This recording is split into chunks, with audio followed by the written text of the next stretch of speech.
എന്നെയും നിങ്ങളെയും സമൃദ്ധമായി അനുഗ്രഹിക്കുന്ന സർവശക്തനും പരിശുദ്ധ അമ്മയ്ക്കും ഒത്തിരി നന്ദി പറയുകയാണ്.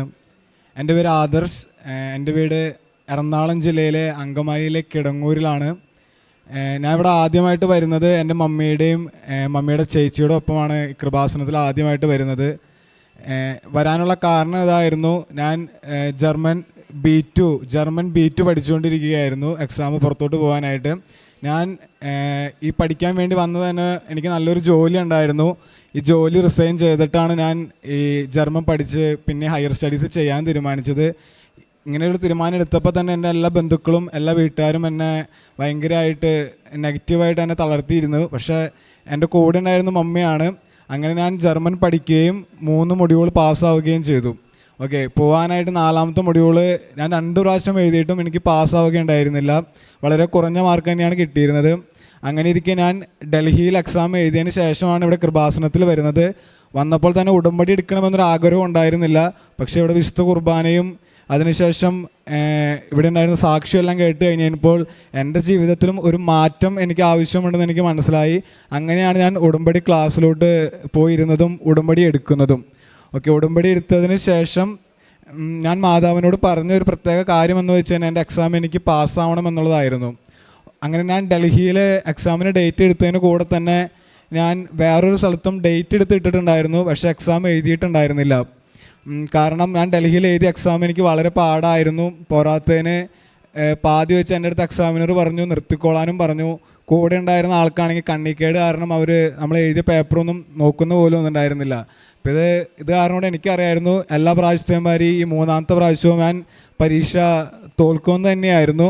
പക്ഷെ ഞാൻ മാതാവിനോട് പ്രാർത്ഥിച്ചൊരു കാര്യം, 4ാമതെടുത്ത എക്സാമിന് ഡേറ്റ് അവിടെ പോയിട്ട് പഞ്ചാബിലായിരുന്നു. അവിടെ പോയിട്ട് എനിക്ക് എക്സാം എഴുതാൻ ഇടവരുത്തരുതേ, ഡൽഹിയിൽ എഴുതിയേക്കുന്ന തന്നെ പാസ്സായിക്കണമെന്നാണ് ഞാൻ പ്രാർത്ഥിച്ചത്. ഈ ഉടമ്പടി എടുക്കുന്നതിന് മുന്നേ എൻ്റെ ആത്മീയമായ ജീവിതത്തെക്കുറിച്ച് പറയുകയാണെങ്കിൽ വളരെയേറെ മടി നിറഞ്ഞതും പരിശുദ്ധ കുർബാനയിലും വിശുദ്ധ കുർബാനയിലും പിന്നെ വീട്ടിൽ പ്രാർത്ഥനയിലൊന്നും ഞാൻ കാര്യമായിട്ടൊന്നും പങ്കെടുക്കാറൊന്നും ഉണ്ടായിരുന്നില്ല. പക്ഷേ ഉടമ്പടി എടുത്തതിന് ശേഷം രാവിലെ അല്ലെങ്കിൽ വൈകിട്ട് ഞാൻ എല്ലാ ദിവസവും ദിവ്യബലിയിൽ പങ്കെടുക്കുകയും വിശുദ്ധ കുർബാന ഭക്തിയോടെ അർപ്പിക്കുകയും വീട്ടിൽ കുടുംബ പ്രാർത്ഥനകളെല്ലാം കയറുകയും ചെയ്തു. ഓക്കെ, ഈ പ്രത്യക്ഷീകരണ പ്രാർത്ഥന എന്ത് കാര്യമുണ്ടായിട്ടും ഇന്നേ വരെ ഞാൻ മുടക്കിയിട്ടില്ല എൻ്റെ ജീവിതത്തിൽ. പ്രത്യക്ഷീകരണ പ്രാർത്ഥനയുടെ സമയത്ത് ഞാൻ മാതാവിനോട് പറഞ്ഞ ഒരു കാര്യം എൻ്റെ എക്സാം തന്നെയായിരുന്നു. അത്ഭുതമെന്ന് പറയട്ടെ, എക്സാമിൻ്റെ റിസൾട്ട് വന്നു. എനിക്കത് പാസ്സാവുക തന്നെ ചെയ്തു. ഈ പാസ്സായതിനു ശേഷം ഞാൻ നേരിട്ട ഏറ്റവും വലിയ വെല്ലുവിളി എന്താണെന്ന് വെച്ച് കഴിഞ്ഞാൽ എനിക്ക് ഈ സെപ്റ്റംബർ ആകുമ്പോഴേക്കും ജർമ്മനിയിൽ എത്തുമെന്നതായിരുന്നു. അതിനുവേണ്ടി ഞാനൊരു ഏജൻസിനെ സമീപിച്ചിട്ടുണ്ടായിരുന്നു. അവരെനിക്ക് പല തവണയും എനിക്ക് ഇൻ്റർവ്യൂവിന് ഡേറ്റ് എടുത്തു തന്നു ഹോസ്പിറ്റലായിട്ട്. പക്ഷേ പല കാരണങ്ങളാൽ, എൻ്റേതല്ലാത്ത പല കാരണങ്ങളാൽ ഒരു 5 തവണയെങ്കിലും ആ ഇൻ്റർവ്യൂ റീഷെഡ്യൂൾ ചെയ്യപ്പെട്ടു. അങ്ങനെ ഇരിക്കെ എൻ്റെ മനസ്സ്, ഞാൻ മാതാവിനോട് ഇങ്ങനെയാണ് പറഞ്ഞത്, ഞാൻ മാതാവിൻ്റെ അടുത്ത് പ്രാർത്ഥിച്ചിട്ടുണ്ട് എനിക്ക് ഈ വർഷം തന്നെ ജർമ്മനിയിൽ എത്തണമെന്ന്. കാരണം എനിക്കിപ്പോൾ തന്നെ 25 വയസ്സായി. ഇങ്ങനെ പോകുന്നതുകൊണ്ട് വിസയ്ക്ക് പിന്നെ റിജക്ഷൻ കിട്ടാനായിട്ട് ചാൻസ് എപ്പോഴും കൂടുതലായിരിക്കും. അപ്പോൾ അതുകൊണ്ട് ഞാൻ മാതാവിനോട് പറഞ്ഞു എനിക്ക് ഈ വർഷം തന്നെ പറ്റുവാണെങ്കിൽ എത്താൻ പറ്റട്ടെ, അല്ലാന്നുണ്ടെങ്കിൽ പിന്നെ ഒത്തിരി പ്രശ്നങ്ങൾ പിന്നെയും നേരിടേണ്ടി വരുമെന്ന് എനിക്കറിയായിരുന്നു. അങ്ങനെ ഇരിക്കെ ഞാൻ എൻ്റെ ആൻറ്റിയുടെയും അച്ചാച്ചൻ്റെ ഒപ്പം അവരിവിടെ കൃപാസനത്തിൽ വന്നു. അവർ വന്നപ്പോൾ ഞാൻ 2ാമത് പിന്നെയും ഇവിടെ കൃപാസനത്തിൽ വന്നു. ഇവിടെ വന്ന് കുർബാനയിൽ പങ്കെടുത്ത് കുർബാന കഴിഞ്ഞ് ഞാൻ അവിടെ ഇരുന്ന് കൊന്ത എത്തിച്ചുകൊണ്ടിരിക്കുകയായിരുന്നു. കൊന്ത എത്തിച്ച് കഴിഞ്ഞപ്പോൾ ഫോൺ സൈലൻറ്റിലായിരുന്നു. ഭയങ്കരമായിട്ട് വൈബ്രേറ്റ് ചെയ്തുകൊണ്ടിരിക്കുകയാണ്. വൈബ്രേറ്റ് ചെയ്യുന്ന സമയത്ത് ഞാൻ എന്താ കാര്യമെന്ന് അറിയാൻ വേണ്ടി ഫോൺ അവിടെ തന്നെ തുറന്നു നോക്കി. അപ്പോൾ എൻ്റെ മനസ്സ് പറയുന്നുണ്ടായിരുന്നു ഇൻ്റർവ്യൂവിന് ഡേറ്റ് ആയിട്ടുണ്ടെന്ന്. അതേമാതിരി തന്നെ ഞാൻ തുറന്നു നോക്കിയപ്പോൾ ഉച്ചയ്ക്ക് 11:30 ആയിട്ടുണ്ടായിരുന്നു. അന്നേ ദിവസം തന്നെ 2:30 ആകുമ്പോൾ എനിക്ക് ഇൻ്റർവ്യൂവിന് അവിടെ നിന്ന് അപ്പോയിൻമെൻറ്റ് എടുത്ത് തന്നിട്ടുണ്ടായിരുന്നു. സൂമിലായിരുന്നു ഇൻ്റർവ്യൂ. ഞാൻ മാതാവിനോട് ഇൻ്റർവ്യൂവിൻ്റെ കാര്യങ്ങളൊക്കെ പ്രാർത്ഥിച്ചു. ജർമ്മനിലായിരുന്നു ഇൻ്റർവ്യൂ. ഞാനൊരു കാര്യം പ്രിപ്പയർ ഒന്നും ചെയ്തിട്ടുണ്ടായിരുന്നില്ല. അങ്ങനെ ഇരിക്കെ ഞങ്ങൾ കാറിനാണ് വന്നത്. അപ്പോൾ കൂടെയുള്ളവർ ഭക്ഷണം കഴിക്കാൻ കയറിയപ്പോൾ അങ്കിളും ആൻറ്റിയും ഫുഡ് കഴിക്കാൻ കയറിയപ്പോൾ ഞാനാണെങ്കിൽ കാറിലിരുന്ന് ഇൻ്റർവ്യൂ ചെയ്യാമെന്ന് വിചാരിച്ചു. അപ്പോൾ ഞാൻ മാതാവിനോട് പ്രാർത്ഥിച്ചതാണ്. ഞാൻ ഒന്നും പ്രിപ്പയർ പോലും ചെയ്തിട്ടില്ല. എന്താണ് പറയേണ്ടതെന്ന് പോലും എനിക്കറിയില്ല.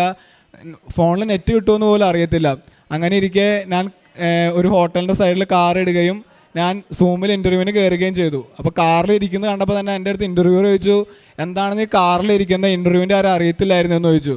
അപ്പോൾ ഞാൻ പറഞ്ഞു എനിക്ക് അറിയത്തില്ലായിരുന്നു, 11:30 ആയപ്പോഴാണ് നോട്ടിഫിക്കേഷൻ വന്നതെന്ന് പറഞ്ഞു. പക്ഷേ എനിക്ക് മുന്നേ ഉണ്ടായിരുന്നവരുടെ അടുത്തും എനിക്ക് ശേഷം ഉണ്ടായിരുന്നവരുടെ അടുത്തും ഈ സൂമിൽ ചോദിച്ച ചോദ്യങ്ങളും കാര്യങ്ങളൊക്കെ ഞാൻ വ്യക്തമായിട്ട് കേട്ടുകൊണ്ടിരിക്കുന്നുണ്ടായിരുന്നു. പക്ഷേ എൻ്റെ അടുത്ത് കാറിലായതുകൊണ്ട് എൻ്റെ അടുത്ത് പറഞ്ഞ് നീ നിൻ്റെ പേരും നിൻ്റെ ഒരു ഇൻട്രൊഡക്ഷൻ മാത്രം പറഞ്ഞിട്ട് ഇറങ്ങിപ്പോക്കോളാൻ പറഞ്ഞു. ഞാൻ എന്താണ് ചെയ്യാൻ പോകുന്നത് അതിനെക്കുറിച്ചോ എന്താണ് ആഗ്രഹിക്കുന്നത് ഒന്നിനെക്കുറിച്ചോ ഒന്നും ചോദിച്ചില്ല. അപ്പോൾ എനിക്ക് 100% ഉറപ്പായിരുന്നു ഇൻ്റർവ്യൂവിന് വലിയ കാര്യമൊന്നുമില്ല, ഇത് നടക്കാൻ പോകുന്നില്ല എന്നാണ്. അങ്ങനെ എൻ്റെ മനസ്സ് ഭയങ്കരമായിട്ട് വിഷമിച്ചിരിക്കുകയാണ്. അങ്ങനെ ഞങ്ങൾ അത് കഴിഞ്ഞപ്പോൾ അർത്തിങ്കൽ ബസിലിക്കയിൽ ഇരിക്കുകയായിരുന്നു. അങ്ങനെ ബസ്സിൽ ഇരിക്കുന്ന സമയത്ത് ഒരു മണിക്കൂർ കഴിഞ്ഞപ്പോഴേക്കും എനിക്ക് നോട്ടിഫിക്കേഷൻ വന്നു ഇൻ്റർവ്യൂ പാസ്സായി എന്ന് പറഞ്ഞ്. പക്ഷേ എനിക്ക് ക്ലാസ് ഒക്ടോബർ 1 തുടങ്ങായിരുന്നു. ഈ ഇൻ്റർവ്യൂ പാസ്സായി പറഞ്ഞെന്ന് പറയുന്നത് ഏകദേശം ഓഗസ്റ്റ് ഒരു 20-25 ആയപ്പോഴാണ്, സെപ്റ്റംബറിലാണ് ഇത്. സെപ്റ്റംബർ 19-ാം തീയതിയാണ് എനിക്ക് ഇൻ്റർവ്യൂ കഴിഞ്ഞ് ഇങ്ങനെ കിട്ടിയെന്ന് പറഞ്ഞ് വന്നത് തന്നെ. പക്ഷെ ഒക്ടോബർ 1 ക്ലാസ് തുടങ്ങും. ഇങ്ങനെ ഇരിക്കുന്ന സമയത്ത് ഞാൻ അപ്പോൾ തന്നെ വിസ എടുക്കാനായിട്ട് ഡേറ്റ് നോക്കി. വിസയ്ക്ക് ഡേറ്റ് നോക്കിയപ്പോൾ കിടക്കുന്നത് ഒക്ടോബർ 5-ാം തീയതി ഒരു മേളിലോട്ടാണ് തുടങ്ങുന്നത് ഡേറ്റ് കിടക്കുന്നത്. പക്ഷേ ക്ലാസ് ഒക്ടോബർ 1 തുടങ്ങി. അപ്പോൾ ഞാൻ അപ്പോൾ തന്നെ എൻ്റെ ഏജൻറ്റിനെ വിളിച്ച് പറഞ്ഞു. പുള്ളി പറഞ്ഞു അതൊന്നും കുഴപ്പമില്ല, ഇച്ചിരി ലേറ്റായിട്ട് ചെന്നാലും കുഴപ്പമൊന്നുമില്ല എന്ന് പറഞ്ഞ്.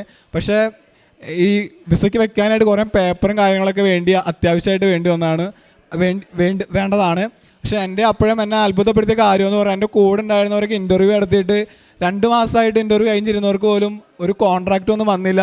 പക്ഷെ എൻ്റെ ജീവിതത്തിൽ ഭയങ്കര അത്ഭുതം എന്ന രീതിയിൽ എന്നെ അന്ന് വൈകിട്ട് കോൺട്രാക്റ്റ് വരികയും പിറ്റേ ദിവസം വേണ്ട എല്ലാ പേപ്പറുകളും അവിടെ നിന്ന് റെഡിയാക്കി അയക്കുകയും ചെയ്തു. അങ്ങനെ ഇരിക്കുന്ന സമയത്ത് ഞാൻ അടുത്തൊരു പ്രശ്നം എന്താണെന്ന് പറഞ്ഞാൽ ക്ലാസ് 1 തുടങ്ങുകയും വിസയ്ക്ക് ഡേറ്റ് ഇല്ലാതിരിക്കുകയായിരുന്നു. ഞാൻ പിന്നെയും മാതാവിനോട് പ്രാർത്ഥിച്ചു. അങ്ങനെ ഞാൻ വിസയ്ക്ക് ഡേറ്റ് എടുത്തത് ഒക്ടോബർ 9-ാം തീയതിയാണ്. എൻ്റെ കൂടെ ഉണ്ടായിരുന്ന ഒരാൾ വിസ വന്ന് ജർമ്മനിക്ക് പോയി. ബാക്കി 3 പേര്, 2 പേര് 5-ാം തീയതി 6-ാം തീയതി വയ്ക്കുകയും ഞാൻ 9-ാം തീയതി വയ്ക്കുകയും ചെയ്തു. വിസയ്ക്ക് വെക്കാനിരുന്നപ്പോൾ ഞാൻ ഒത്തിരി പേരുടെ അടുത്ത് ചോദിച്ചു, അവരുടെ അഭിപ്രായം ചോദിച്ചപ്പോൾ അവരെല്ലാവരും പറഞ്ഞത് ഇത്രയും ഗ്യാപ്പ് ഉള്ളതുകൊണ്ടും പിന്നെ പഠിച്ച ട്രേഡ് മാറുന്നതുകൊണ്ടും എനിക്ക് എങ്ങനെ പോയാലും വിസയിൽ റിജക്ഷൻ വരുമെന്നാണ്. അങ്ങനെ വിസയ്ക്ക് റിജക്ഷൻ വന്നവരുടെ അഭിപ്രായങ്ങൾ ഞാൻ ചോദിച്ചപ്പോൾ അവർ പറഞ്ഞു എങ്ങനെ പോയാലും ആദ്യത്തേൽ കിട്ടത്തില്ല എന്നാണ്. അങ്ങനെ ആദ്യത്തേൽ കിട്ടാതിരുന്നുള്ള ഏറ്റവും വലിയ പ്രശ്നം എന്ന് പറഞ്ഞാൽ അടുത്ത വിസയ്ക്ക് ഡേറ്റ് എടുക്കണം. എനിക്ക് ഒക്ടോബർ 1 ക്ലാസ് തുടങ്ങി, എങ്ങനെ പോയാലും ഡിസംബർ ആവാലേ പോകാൻ പറ്റത്തുള്ളൂ. പിന്നെ ഞാൻ മാതാവിനോട് പ്രത്യക്ഷീകരണ പ്രാർത്ഥനയിലും ഡെയിലി കൊന്തയില്ലേയും പിന്നെ ഞാൻ വിശ്വാസ പ്രമാണം എല്ലാം ചൊല്ലാനായിട്ട് തുടങ്ങി.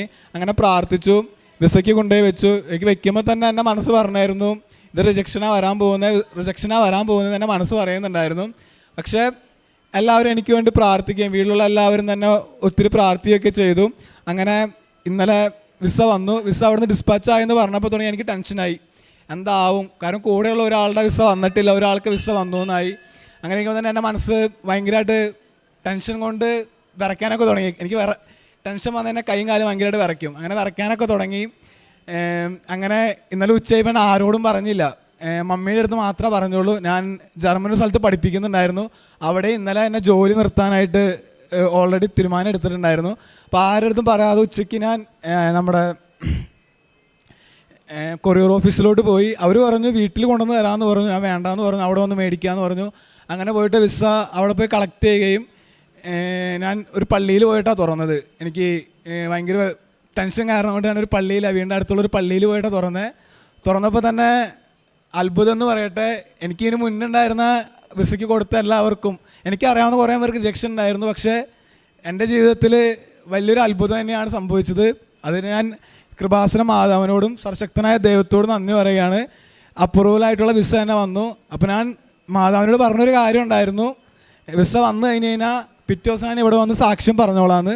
ഞാൻ പോകാനായിട്ട് ഒരു സാധനം ഒന്നും മേടിച്ചിട്ടില്ല, നേരെ ഇങ്ങോട്ടാണ് രാവിലെ വന്നത്. അപ്പോൾ എൻ്റെ ജീവിതത്തിൽ ഇത്രയും വലിയൊരു അനുഗ്രഹം തന്ന മാതാവിന് ഞാൻ നന്ദി പറയുന്നു. ഇതോടൊപ്പം ഞാൻ എൻ്റെ ഒരു ഫ്രണ്ടിന് വേണ്ടിയിട്ട് ഞാൻ പ്രാർത്ഥിച്ചായിരുന്നു. ആളും ഇതേമാതിരി ജർമ്മൻ എക്സാം ഒത്തിരി തവണ എഴുതിയിട്ട് പാസ്സാവുന്നുണ്ടായിരുന്നില്ല. ആളുടെ ഏറ്റവും ബെസ്റ്റ് എന്ന രീതിയിൽ ഏറ്റവും നല്ല മാർക്കോടുകൂടി, ആൾ വിചാരിച്ചിട്ട് പോലും ഉണ്ടാവില്ല ഇത്രയും നല്ല മാർക്ക് കിട്ടുമെന്ന്. അത്രയും നല്ല മാർക്കോടുകൂടി ആളുടെ ജർമ്മൻ എക്സാം പാസ്സാവുകയും ഞങ്ങളുടെ ജീവിതത്തിൽ ഇത്രയും വലിയ അനുഗ്രഹങ്ങൾ മാതാവ് തന്നു. എൻ്റെ ആത്മീയ ജീവിതത്തെക്കുറിച്ച് പറയുകയാണെങ്കിൽ വളരെയേറെ മാറ്റങ്ങൾ ഈ ഉടമ്പടി എടുത്തതിന് ശേഷം എൻ്റെ കയ്യിൽ ഉണ്ടായിട്ടുണ്ട്. കാരണം ഞാൻ എല്ലാ ദിവസം പ്രാർത്ഥനയുടെ സമയമാകുമ്പോൾ വീട്ടിൽ നിന്ന് ഇറങ്ങിപ്പോവും കൂട്ടുകാരുടെ അടുത്തും വർത്തമാനം പറയാനായിട്ട്. എങ്ങനെയെങ്കിലും പിന്നെ ഞായറാഴ്ചയൊക്കെ കുർബാനയ്ക്ക് ഏറ്റവും നേരം വൈകി ചെല്ലുന്ന ഒരാളാണ് ഞാൻ. പലപ്പോഴും മടി പിടിച്ച് പോകാറുമില്ല. അപ്പോൾ എൻ്റെ അടുത്ത് മമ്മി പറഞ്ഞൊരു കാര്യം ഇതാണ്, ഈ ഉടമ്പടി ഇവിടെ വന്ന് എടുത്തു കഴിഞ്ഞാൽ എല്ലാ ദിവസം പ്രാർത്ഥന എത്തിക്കണം, 5:30 എണീറ്റ് പ്രത്യക്ഷീകരണ പ്രാർത്ഥന എത്തിക്കണം. പക്ഷേ എൻ്റെ ജീവിതത്തിൽ പല തടസ്സങ്ങളും ഉണ്ടായിട്ടുണ്ട്. പക്ഷേ ഉടമ്പടി എടുത്തത് ഞാൻ 13 ഓഗസ്റ്റിലാണ് എടുത്തത്. അന്ന് മുതൽ ഇന്ന് വരെ ഒരു ദിവസം പോലും ഞാൻ പ്രത്യക്ഷീകരണ പ്രാർത്ഥന മുടക്കിയിട്ടില്ല. ഇവൻ ഞാൻ 3 മണിക്കും 4 മണിക്കും കടന്നുറങ്ങിയ സന്ദർഭങ്ങളായ പോലും 5:30 ഓട്ടോമാറ്റിക്കായിട്ട് എണീറ്റ് പ്രത്യക്ഷീകരണ പ്രാർത്ഥന ഞാൻ ചൊല്ലിയിട്ടുണ്ട്. പിന്നെ ഞാൻ മറ്റുള്ളവരെ സഹായിക്കാമെന്ന് പറഞ്ഞു കഴിഞ്ഞാൽ എനിക്കിങ്ങനെ മറ്റുള്ളവരെ കാണാൻ കാശൊക്കെ കൊടുത്ത് സഹായിക്കാൻ ഭയങ്കര മടിയുള്ള ഒരാളാണ്. അതുകൊണ്ട് ഞാൻ എനിക്കൊരു വ്യക്തമായ നിലപാടുണ്ടാവണം, ആള് പാവപ്പെട്ടവനാണെന്ന് എനിക്ക് തോന്നിയാൽ മാത്രമേ ഞാൻ സഹായിക്കാറുള്ളൂ. അപ്പോൾ ഞാൻ അങ്ങനെ ഇരിക്കുന്ന സമയത്ത് എൻ്റെ അടുത്തൊരു 3 പിള്ളേർ വന്നു, 5 പിള്ളേർ വന്നു ജർമ്മൻ പഠിപ്പിക്കുമെന്ന് ചോദിച്ചിട്ട്. അപ്പോൾ ഞാൻ അവരെ എൻ്റേതായ രീതിയിൽ എനിക്കെന്തായാലും കുറച്ച് അറിവുകളൊക്കെ അറിയാം. അപ്പോൾ കർത്താവ് മറ്റുള്ളവരെ പഠിപ്പിച്ചിട്ടുണ്ട്, അതേമാതിരി ഞാൻ എൻ്റെ വീട്ടിൽ അവരെ പഠിപ്പിച്ചുകൊണ്ടിരിക്കുന്നുണ്ടായിരുന്നു. അതോടൊപ്പം പാവപ്പെട്ടവർക്ക് ഭക്ഷണവും തീരെ പാവപ്പെട്ടവർക്ക് എന്നേതാ കഴിയാലാവുന്ന വിധത്തിലുള്ള സാമ്പത്തിക സഹായവും ഞാൻ ചെയ്തു കൊടുത്തിട്ടുണ്ട്. ഇനി അങ്ങോട്ടും എൻ്റെ ജീവിതത്തിലെ ഈ ഉടമ്പടി പുതുക്കി മുന്നോട്ട് കൊണ്ടുപോയി ഒത്തിരി അനുഗ്രഹങ്ങൾ മുന്നോട്ട് നേടണമെന്ന് തന്നെയാണ് ഞാൻ ആഗ്രഹിക്കുന്നത്. പിന്നെ നിങ്ങളെയും ഇതേമാതിരി മാതാവ് സമൃദ്ധമായി അനുഗ്രഹിക്കട്ടെ. എല്ലാവർക്കും മാതാവിൻ്റെ അനുഗ്രഹങ്ങളും ആശീർവാദങ്ങളും നമ്മുടെ ജീവിതത്തിൽ ഉണ്ടാവട്ടെ എന്ന് പ്രാർത്ഥിക്കുന്നു.